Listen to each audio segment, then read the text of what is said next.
রাজধানীর elephant road, Gausia, চাঁদনী চক, new market, গাউসুল আজম market এলাকাগুলো একসময় পরিচিত ছিল দর্জি ঘরের নামে। অভিজাত ঘরানার দর্জির দোকানগুলো মূলত এখান থেকেই শুরু।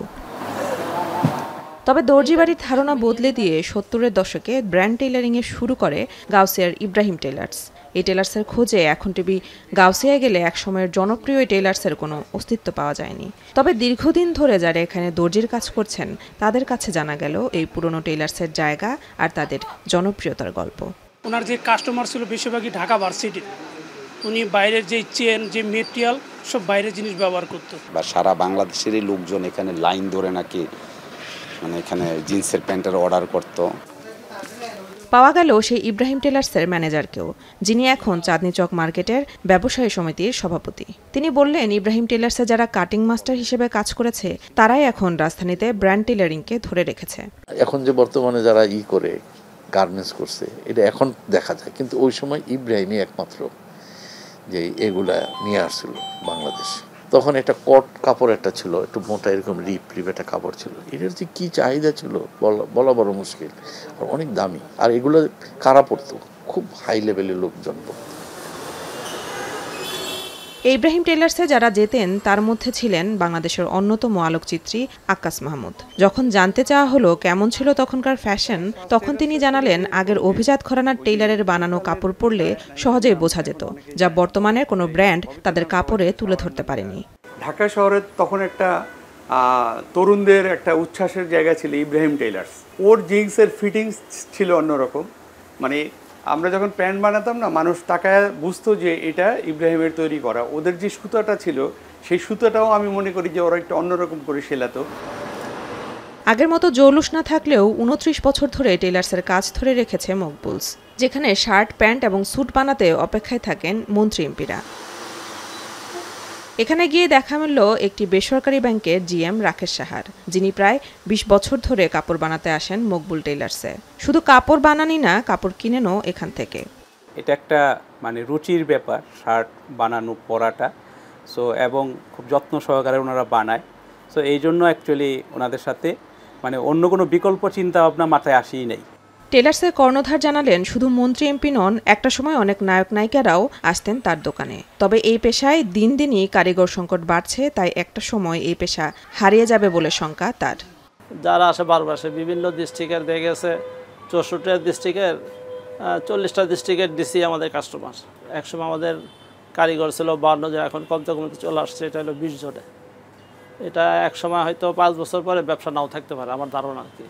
৮০ দশকে শুরু হওয়া রাজধানীর জনপ্রিয় টেইলার্স সানমুন পুরুষদের ফরমাল পোশাক তৈরিতে এখনও তাদের জায়গা ধরে রেখেছে। রুচিসম্মত ভালো মানের কাপড় আর ফিটিং পেতে তাই ক্রেতারা এখানেই ভিড় করেন। তবে বর্তমানে ক্রেতারা সময় বাঁচাতে রেডিমেড ফরমাল পোশাকের দিকেই বেশি ঝুঁকছেন বলে জানান এখানকার ম্যানেজার। এখান থেকে ড্রেস বানানো মানে হচ্ছে আমি ড্রেসটা একটু রুচিশীল পাচ্ছি, বা আমার ড্রেসের ভিতরে একটা আভিজাত্য ফুটে ওঠে, যেটা রেডিমেড ড্রেসের আসলে পাওয়া যায় না। ফিটিংসটা ঠিক মতো পাইতেছে না, মেজারমেন্ট মতো পাইতেছে না। এখানে আসলে মাপ দিতেছে, মাপ মতো পাইতেছে। যারা রেডিমেড পরে তারা রেডিমেডই পরবে, যারা ফর্মাল পরে বানিয়েই পরবে। বর্তমানে বাজারে ব্র্যান্ডের ফরমাল পোশাক তৈরিতে কাজ করছে রেমন্ড, বেলমন্ড, টপ 10। এগুলোতে ক্রেতারা তাদের পোশাক বানানোর পাশাপাশি নিজের পছন্দসই কাপড় কেনারও সুযোগ পাচ্ছে। ফলে দিন দিনই জনপ্রিয় হয়ে উঠছে এসব ব্র্যান্ড। পুরুষদের রেডিমেড ফরমাল পোশাক নিয়ে ১৯৮৩ সালে যাত্রা শুরু করে ক্যাটসাই। ফরমাল সাদা ও নীল রঙের শার্ট এবং প্যান্ট ছাড়াও শেরওয়ানি, পাঞ্জাবি এবং ম্যান্ডারিন ভেস্টগুলো তাদের স্বতন্ত্রতা প্রকাশ করে। এলিফ্যান্ট রোডের মনসুর ভবনে তাদের যাত্রা শুরু হলেও বর্তমানে তাদের দেশের বিভিন্ন জেলায় শাখা রয়েছে। আমাদের যারা কাস্টমার তারা এখনও ঘুরে ফিরে ক্যাটসাইতেই আসে এবং বহু বছর ধরে তারা ক্যাটসাইতেই আসছে। ২ রকমের ফিটিং আমাদের দোকান আছে, একটা স্লিম ফিটও আছে, আবার রেগুলার ফিটও আছে। দেখা যায় মোস্টলি যে ফর্মাল শার্ট সেগুলা রেগুলার ফিট হয়। যে আমি আমার কৈশোর বা তারুণ্যের শুরুতে যখন আসছি তখনও আসছি, আজকে মোটামুটি আমার প্রায় ৩০-৩৫ বছর হয়ে গেছে বিশ্ববিদ্যালয় জীবন। হ্যাঁ, তো তখনও আমি আসতেছি। আমি লং টাইম এখানে আছি বিকজ এটার ফিটিংসটা সুন্দর হয় আর রেগুলারলি কালেকশনটা আপডেট হয়। গেল ৪০ বছরে বর্তমানে তৈরি পোশাক খাতের আমূল পরিবর্তন এনেছে অনেকগুলো দেশীয় ব্র্যান্ড, যাদের মধ্যে রয়েছে ইনফিনিটি, ইয়েলো, সেলোর, সারা 12 সহ বেশ কিছু প্রতিষ্ঠান।